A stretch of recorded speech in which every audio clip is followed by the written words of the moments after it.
hissettik.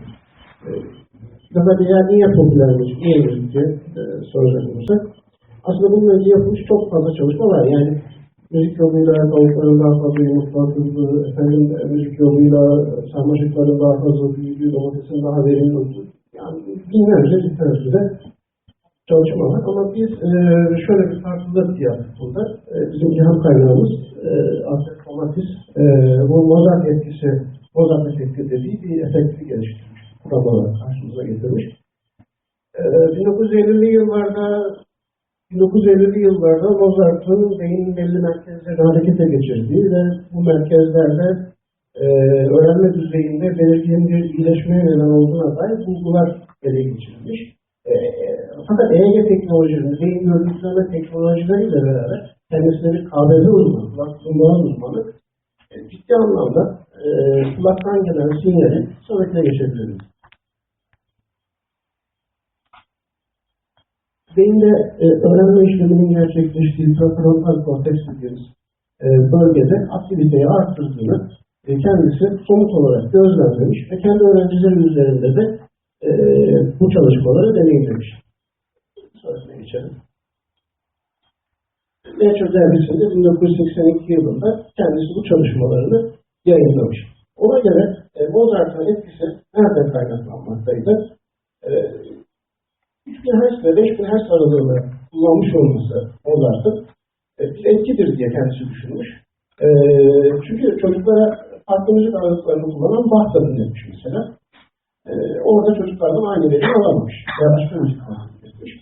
Burada bizim Mozart etkisiyle ilgili Türkçe çıkmış tek yayında bu. Bu. Bir sonrakine geçelim.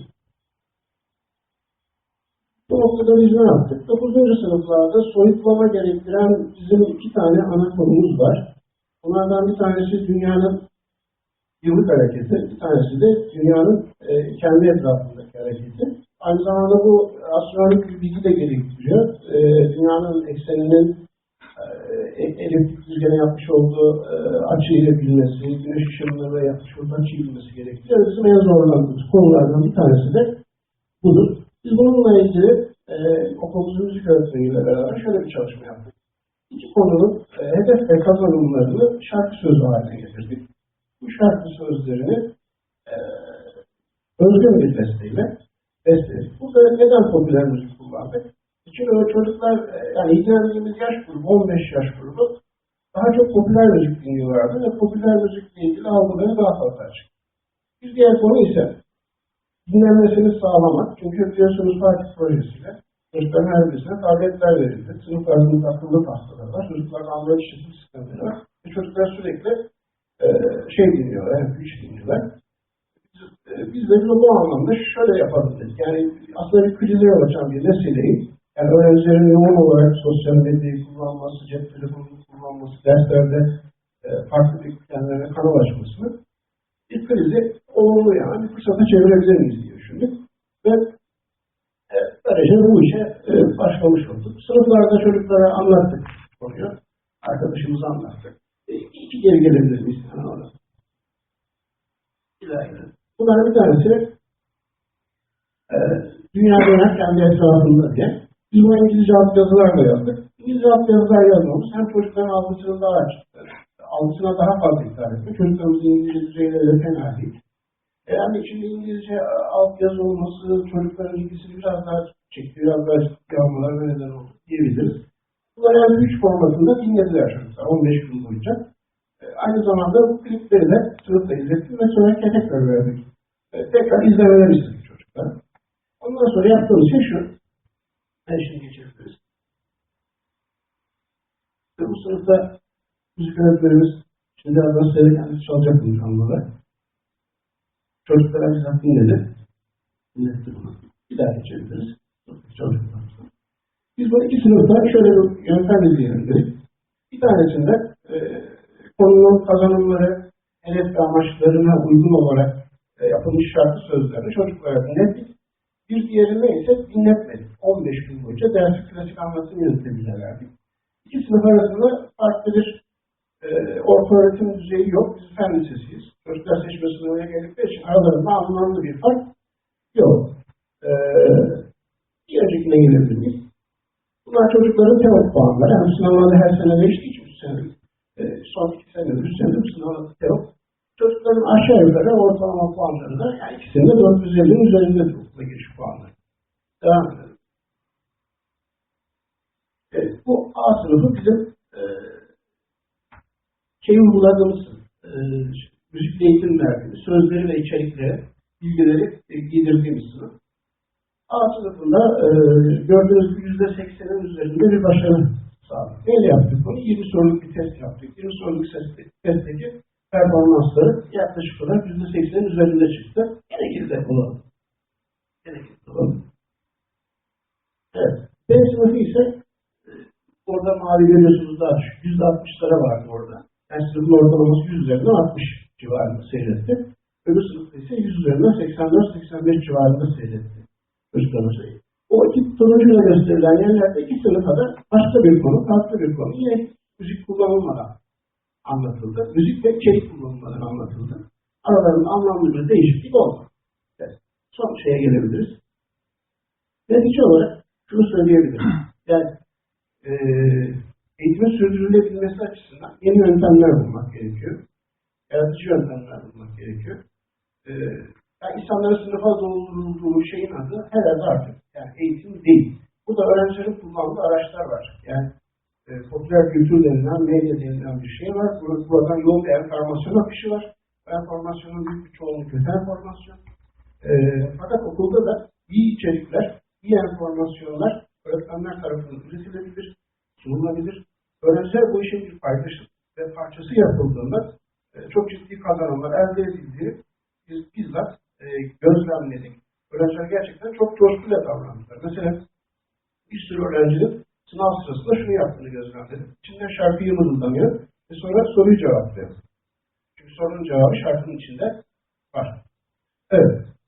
Teşekkür ederim. Ben şimdi bu kadar uzattım. Çok sağ olun. Bir de Cevdim Hocam da şimdi hazırladığımız şarkılardan bir tanesi size burada seslendirecek. Canlı. Hemen 3 dakika. Bir de hazırladığımız bir klibimiz var. O çocuklara gösterdim. Cevdim Hocam bize seslendirecek. Bu arada sorusu olan varsa yok. Müzikle matematikle biraz ben de ilgilendim de fark ediyor evet hocam yani bizim de bir deneysel çalışmamız farklı gruplara. Evet. Tabii biz bu müzik sözleri matematiksel ifadeleri kullanarak söz yazanlar da var. Fakat sadece müzik o Mozart etkisinden yola çıkarak müziği dinlettiğiniz zaman belli bir etki oluyor. Yani biz şöyle başlamadan önce dinletiyoruz. Mesela bir 5 dakika dinletiyorsunuz. Ondan sonra derse başlıyorsunuz. O da etkili oluyor. Evet. Biz bu tertibi sorarken Yoshida diye bir akademisyen rastladık. Amerikalı bir akademisyen. Tam da geometride sizin yaptığınızla benzer bir şey yapıp çok ciddi şey yapmış. Çalışma yapmış rastladık. Hatta şimdi hocam akıllı tahtalar var. Mesela arada şey yapıyoruz. Öğrencilerimiz böyle biraz sıkıntı olduğu zaman karaoke show var ya. Evet. Açıyorum bunu. Öğrencilere karaoke show'dan Bunu Ceyhun Hocam da yapıyor. Evet. Çok güzel. etkili oldu. Buyurun hocam. Şimdi biz bu çalışmada 3 tane beste yaptım ben. Bunların kayıtlarını benim evimde bulunan bir amatör stüdyom var. Orada yaptım. Bu parçalardan bir tanesini seslendireceğim size. Seslendirmeye çalışacağım.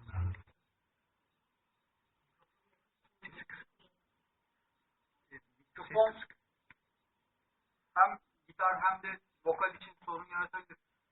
Çıplak çalsak şurası.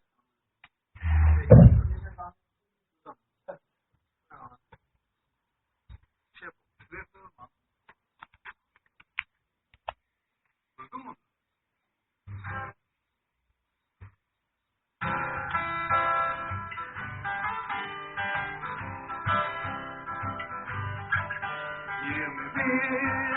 Haziran günü kuzey yarım kürede yaz başlarken.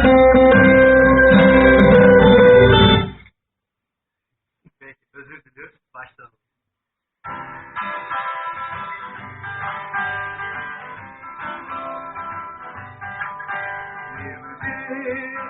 Haziran Haziran günü kuzey yarım kürede, yaz başlarken güneyde kış mevsimi başlar. Kuzey kutup dairesinde 24 saat gündüz yaşanırken, güney kutup dairesinde 24 saat gece yaşanır. Güneş ışınları kuzeyde en büyük açıyla düşerken, güney yarım kürede en küçük açıyla düşer. Öyle vakti kuzeyde en kısa gölge boyu uçurken, güney yarım kürede en uzun gölge boyu oluşur. 21 Aralık günü güney yarım kürede, yaz başlarken kuzeyde kış mevsimi başlar. Güney kutup dairesinde 24 saat gündüz yaşanırken, kuzey kutup dairesinde 24 saat gece yaşanır. Güneş ışınları kuzeyde en küçük açıyla düşerken, güney yarım kürede en büyük açıyla düşer. Öyle vakti kuzeyde en kısa gölge boyu uçurken, kuzey yarım kürede en uzun gölge boyu oluşur.